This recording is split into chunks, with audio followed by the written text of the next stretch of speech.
Aqui eu tenho uma coluna de data, uma coluna do CNPJ emitente, uma coluna do estabelecimento e uma coluna do valor.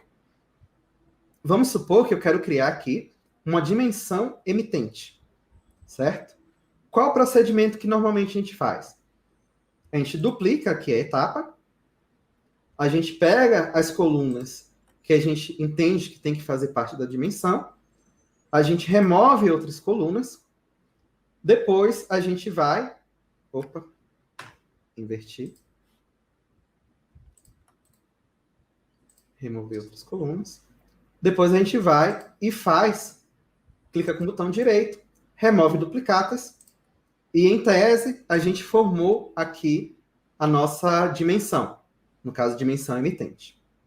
Mas vamos pensar um pouquinho diferente. Eu vou criar aqui uma consulta nula, nova consulta, consulta nula. Deixa eu arrastar. Já veio no 8. E eu vou colocar que ela é igual à tabela 1. Certo? Quando eu faço isso, o que é que ele me traz? Exatamente aquela tabela 1 que eu tinha aqui. É a mesma coisa que se eu clicar e pedir para criar uma referência. O que é que ele faz? Igual à tabela 1. É assim que ele procede. Ah, interessante. Agora, vamos pensar o seguinte. Se eu abrir um colchete aqui e eu colocar CNPJ emitente, der um Enter, ele vai me trazer uma lista de todos os CNPJs. No caso da coluna, que tem o CNPJ emitente. Então, uma lista nada mais é do que uma tabela com uma única coluna. Se eu faço isso e ele me traz uma lista, e quando eu quero fazer uma dimensão, eu vou querer só os valores exclusivos, eu não vou querer ter a repetição, eu não posso aplicar um list.distinct.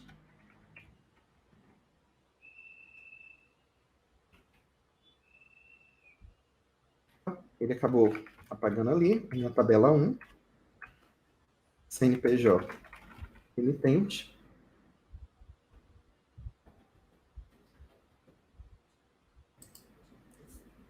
E aí, se eu der o Enter, o que é que ele fez? Ele já restringiu aqui, a gente ficou com apenas 78 itens, certo? Que são os valores justamente distintos.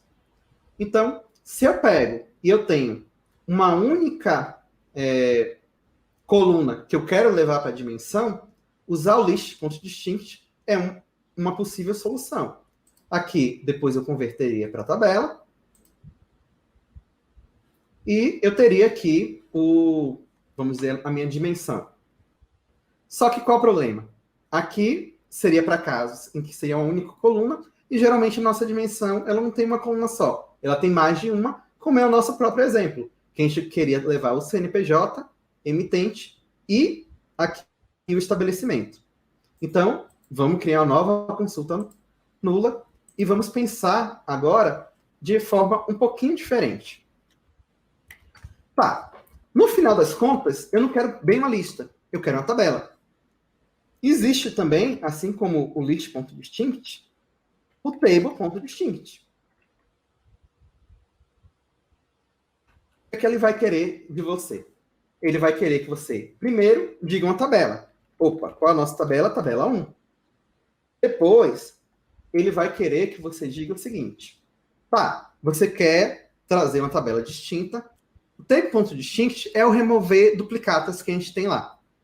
Então, ele quer que você diga, tá, e qual vai ser a coluna que você vai querer usar como base para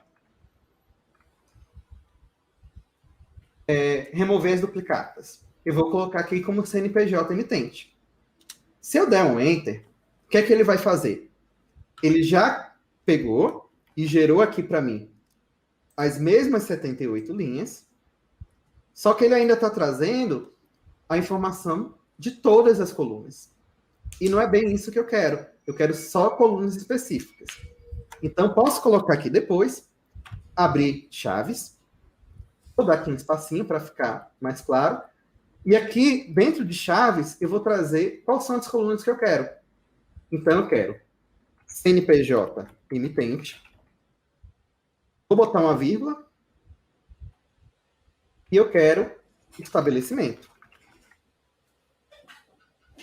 Quando eu der um Enter, o que é que vai acontecer?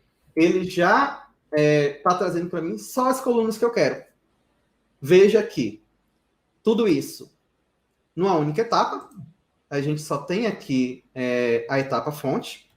A gente conseguiu gerar a nossa tabela de dimensão, né? Com aqui o CNPJ seria a espécie de ID.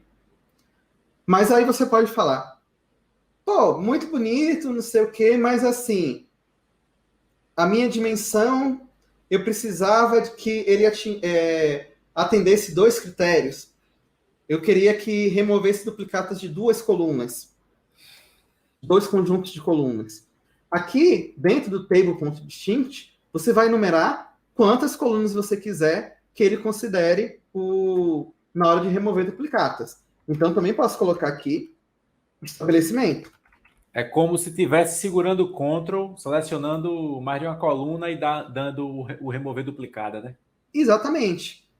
Aí você consegue dessa forma. Opa. Ah, tá. Quando você vai colocar mais de um, na prática você está criando uma lista. Tem que ser em lista, né? Tem que ser uma lista o argumento. Então tem que colocar entre chaves para que ele funcione. Pronto. Vocês vão observar que ele vai dar uma diferença. Passou a ser 81 linhas. E por que isso acontece? Isso acontece pelo seguinte. Vou pedir aqui para ele classificar em ordem crescente. E você vai ver, por exemplo, aqui na Casa dos Parafusos, que existe o nome Casa dos Parafusos Comercial Araçatuba Limitada. E existe Casa Limitada, 3 pontinhos.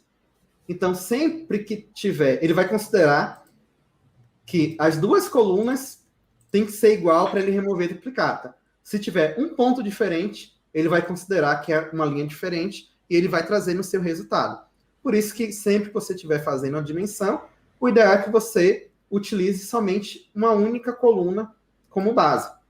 Então, aqui, no nosso caso, seria o CNPJ emitente. E a gente volta a ter as 78 linhas.